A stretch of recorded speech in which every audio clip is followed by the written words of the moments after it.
ओंकारेश्वरला आमची सकाळ झाली काही या प्रकारे. अफसोस है वो मुझसे कुछ उखडा उखडा रहता. मग हे ड्रामे शामे करून आम्ही निघालो घाटावर.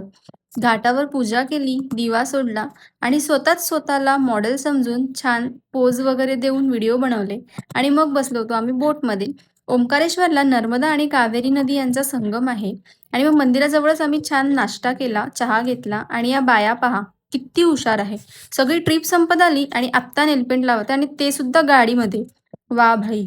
मग परत येताना आम्ही थांबलो होतो खंडवामध्ये किशोर कुमार यांचं स्मारक पाहायला कभी अलविदा ना कहना. आणि त्यांना आठवून त्यांचे गाणे आठवून आम्ही गेलो होतो श्री दादाश्री धाममध्ये.